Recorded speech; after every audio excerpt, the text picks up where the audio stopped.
Okay, great morning. I'm going to read a few things from my book. Yes, Wisdom from the Realm of Non Duality. This comes out of the journey that was traveled here. And so I'm just going to grab a few things out of here.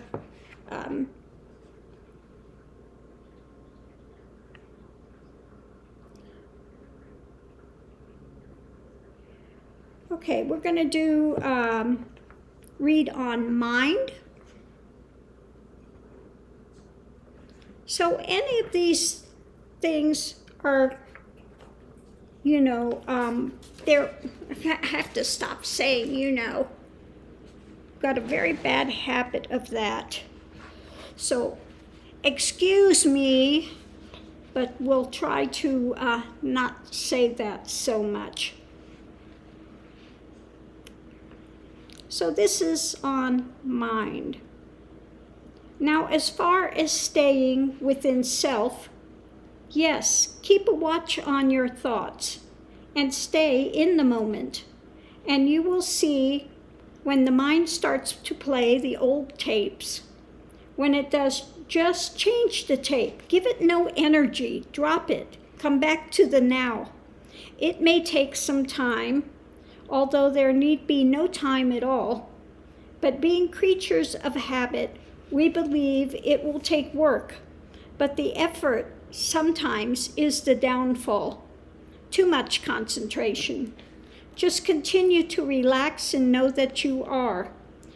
You come in alone, you go out alone. All of your experience is unique to yourself alone. The emotions, the thoughts, etc. The mind creates your universe.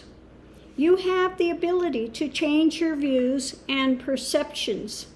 Realization is waking up to the fact that the Maya realm is mind alone, the dreamland of form, and that the formless constant is the supreme reality. It exists while in form and beyond. Unchanging, wake up from the sleep of Maya. When ego is dropped and ceases to be, then bliss is. Desire creates the ups and downs. Drop the desire, and only bliss remains. But you are beyond the bliss. Bliss is only the beginning of the realm of Brahman. Okay. This one is number 53, Void, Buddhism, and Hindu. Nothing can proceed from the void which is not truth. All based from truth. And the void is not an absence. It is pregnant with the fullness of existence. Form cannot exist unless there is space or the formless that contains it. While Maya appears to have substance, the essence has never been born nor died. While it permeates all of existence, existence does not affect its essential nature. It is the constant bliss, self-effulgent, which is the pulsating life of consciousness. The form alone does action, that which allows the action to take place, but is not affected by it. It is stainless purity itself, known in Christianity aptly as the Holy Spirit, or in Hinduism as Brahman, or in Buddhism as the void, absolute truth, consciousness, and bliss. All that occurs in the Maya realm occurs to form alone, and the essence is never changed, nor harmed, nor affected in any manner. In the world of duality, trying to explain everything comes out in paradoxes, for it is beyond the intellect in what appears to be the only realm, which is Maya, but there are no paradoxes. This is realization, absolute knowing the truth of existence. That is moksha, or liberation. Moksha or liberation are only, once again, concepts of mind.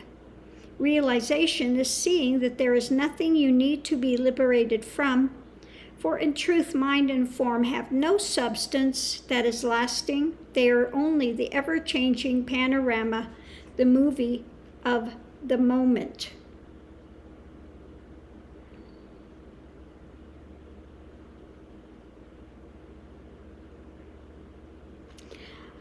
Number 54. Relative mind versus non-mind. Meditation is not time-bound. Once again, you are within mind and relative thought. It can be transcended. Meditation is when the relative mind and the thought patterns have stilled. Absolute silence. The occasional thought passes like a cloud that's not recognized. How do you think sages wrote about the truth? It's not a theory, it's not a hypothesis, it is reality, and you can experience it for yourself. Although experience, it's not a good word. For in experience there's subject and object, but within this there is no within or without, it simply is. You have at that point no consciousness of the body, mind, and thought. They have ended, and the five senses are stilled. But absolute pristine awareness is. While attempting to explain what is, no matter what terms are used, they pale to the truth. Sages throughout the ages have attempted to explain, and in the end, you must concede it's impossible. You can only know by direct experience, where experience is transcended. It happens in a split second of eternity, and once it does, Maya is changed forever.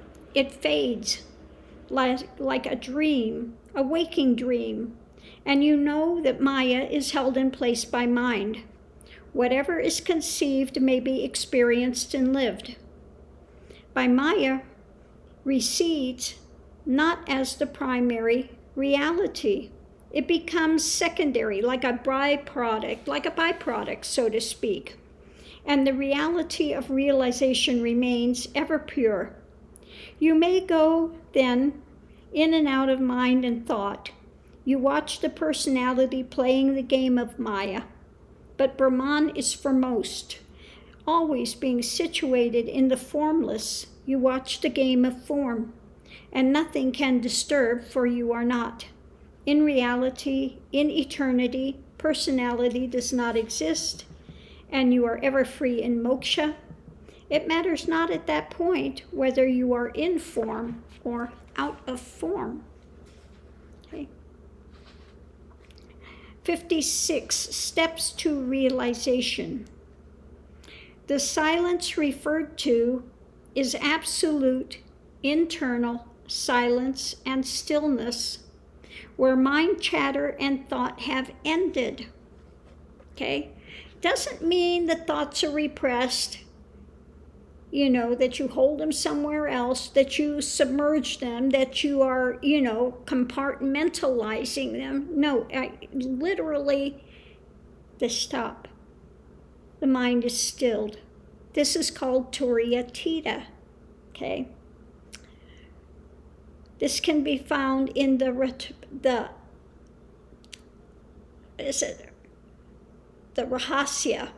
the book of the Rahasya. Silence itself is not necessarily non-dual in nature, but you must reach the silence before you can go beyond to the non-dual. There is no contradiction and paradoxes cease. Rational or relative mind cannot comprehend nor manufacture in a non-dual. How can this best be stated? The first feeling of a shift comes when the mind is silent. It is as if it has just dropped and a silent peace remains. You can't miss it. The first time, it's rather startling. You begin to be witness, just seeing with no thought or judgment, clear seeing and perceptions, non-filtering. Finally, Through contemplation, you see and know absolutely you are not the body, mind, or emotions. You are in the silence, and then there seems to be a shift, more like a shattering. All the rest drops away, and what remains is that there is no longer even a witnessed or that which is witnessed. You have ceased as personality and are pure, pristine awareness. It's not experience, but that is the closest word to use. Simply, in a flash, all you have thought to be drops out. There is no consciousness of any of the five senses as such. You are not in the senses, yet you are perceiving and know it to be absolute reality, more real than anything ever witnessed or experienced in the Maya realm of relative conditionings. There is no form, no thought, no outer, no inner, no perception of senses, but clearly, absolutely, the primal source, Brahman, the constant is, and you are that consciousness, and that is all there is. You are absorbed back into the ocean that is Brahman. All comes from that source. And then on Maya, it no longer exists in the same way. You know it to be empty in nature and a waking dream state. And in its emptiness, also non-dual in nature. And instead of trying to find the many contained in the one, you know the one and is the illusion of the many. Only relative knowledge takes place in the Maya realm. Knowledge of the absolute is not gained by relative experience. Only when you give up the relative experience and have no desire for the world of Maya can realization happen. And once Anand rises, as it will when the silence is reached, you will have no problem in seeing that Maya has nothing to offer. Right thinking is valuable in the realm of duality. When black and white exist as reality for you, then yes, you must pursue the most sattvic or the highest path of truth which you can comprehend. But you must be willing to drop the notions of right, wrong, black, white, and the last great fear must end. The fear that with realization you will cease to exist, and that the void is death, non-consciousness. While in a sense you do cease to exist, as you know personality only comes with form. But at that point you no longer care whether you are in form or not. In fact, when that is the absolute, then only bliss and wholeness is, and void is life, not death. But not everyone is ready for self-introspection, contemplation, and silent awareness. So yes, discussion of the sutras can be very valuable. But in the end, that also must be dropped. When you go as far as you can by effort, then all effort must be dropped and surrendered. When all is dropped in the right timing, then the experience of realization or the crystallization that you are only Brahman and the shattering of ideations and conditionings in Maya will happen. And instead of reading about it, you will be it. All can and must reach as it must be, for Maya is illusion and realization is simply the truth of being. It's a garden. You plant the seed of truth with sutras. You water it with contemplation. You pull the weeds with introspection. You feed and nourish the soil with awareness. When you have done all you can do, you relax into the silence and let it be. And when the fruit is ripe, you will reap realization. Then you will see there was nothing to gain by relative knowledge, that it is all empty. Mind games come and go, but the truth is constant. If it is relative truth, then it is of the transient and will eventually come to no account. Realization does help in the transient realm of Maya. When you know that the consciousness, then that which is ever in flux does not disturb you. When you have gone beyond relative thought and mind into the emptiness, then you can see mind without distortion.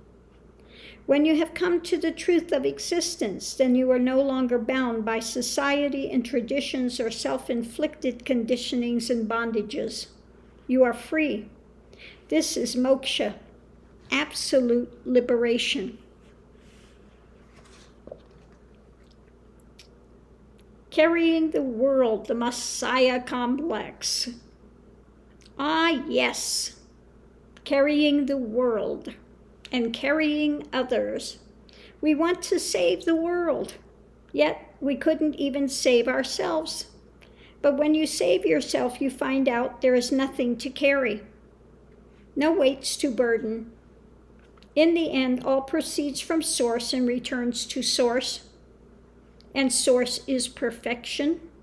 Maya is empty. The illusions of mind and body. So what is the worry?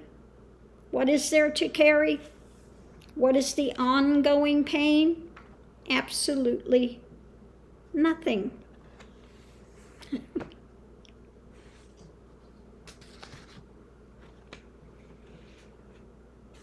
Stilled awareness.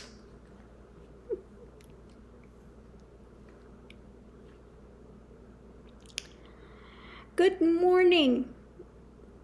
Let me first say that within the Advaita ramblings of pretentiousness have heard so many who's that it's sounding like a cacophony of owls. Who is speaking? Who is rising? Who is writing? Who is reading? Who? If who were the only answer, then indeed owls would be the greatest of teachers. If I were the answer, then egos would reign supreme. Beyond the eye of ego rests the unborn, unknowing essence, which when projected in reflection becomes the I am and creation. Stop worrying about who. Let the mind still. Surrender the identity within the stilled awareness that emerges, that has always been. As to silence, as in yin-yang, the balance of silence is sound. One gives awareness of the other while in a divisionary mind. Either or, within awareness and stilled mind, silence is, and out of the silence, sound emerges, and they are one. It's no longer either or. Within the same unending moment, the rising phenomena of sound rests within the constant silence or stillness within awareness without differentiations. It is no longer perceived as either sound or silence, but both are seen to exist within the same moment, like sides of the same coin. Sound is empty in nature. Stillness or silence, essence that vibrates, creates a phenomena of sound or light or form, and they are one. And I'm going to read a couple more. Well, I'm going to read Liberation. The question is, a major difference between the moksha of the Shabd audible life stream and that of Patanjali is the access to liberation through the Ajna chakra, as opposed to the crown Sahasrara in the later yogic systems. Some gurus have claimed that any access to experiential planes of consciousness has to still be in the realms of Maya. What is your opinion of that? And my answer to that was, you don't get liberation by chasing phenomena. Ajna chakra is simply that subtle realm phenomena. Light and sound are both within the realm of moving energy and rising phenomena. Neither does simply reaching a samadhi state by accessing the Sahasrara bring realization. Realization comes when one goes beyond the Maya of movement and merges into the stillness and then rests within the heart.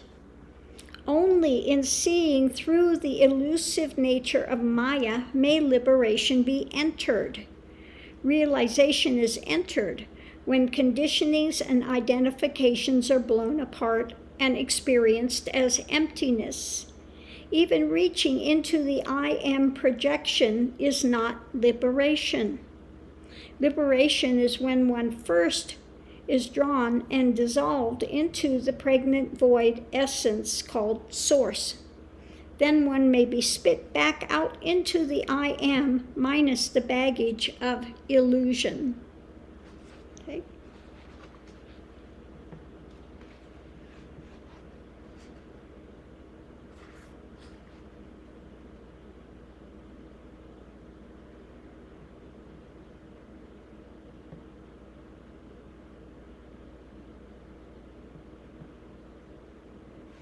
Okay, and the last one I'm going to read is It's Faith That Pulls One Through Ego's Death. The commentator snipped this from the thing and said, it was only through faith that I was able to surrender within the face of abject terror, the last moment before arising and being pulled through ego death throes and into that termed absolute. And the question was, really? It was faith, not love? My answer was, honestly, yes. In the moment of abject terror, you're not feeling love, okay? In abject terror, you're not feeling love, okay? There is simply, at that moment, the faith to surrender to whatever comes. I just tell it like it happened. There is love before, but in that moment, simply terror and the willingness to surrender in faith. I won't BS anyone. Okay?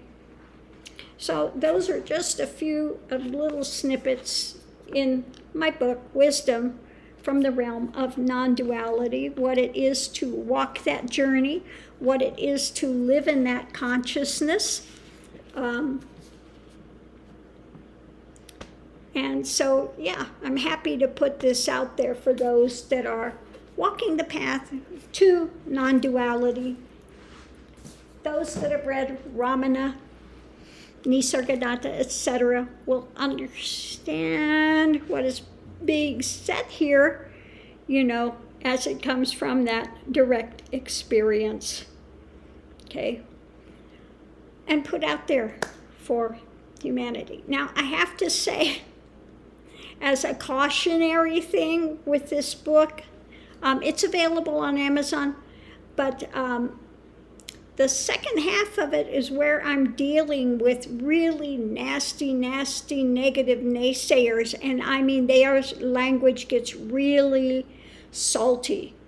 Okay, they're calling, absolutely nasty, filthy stuff. And, it was supposed to be cleaned up, and some of it was cleaned up, but there's a lot in there that's just... Well, again, this is what one goes through.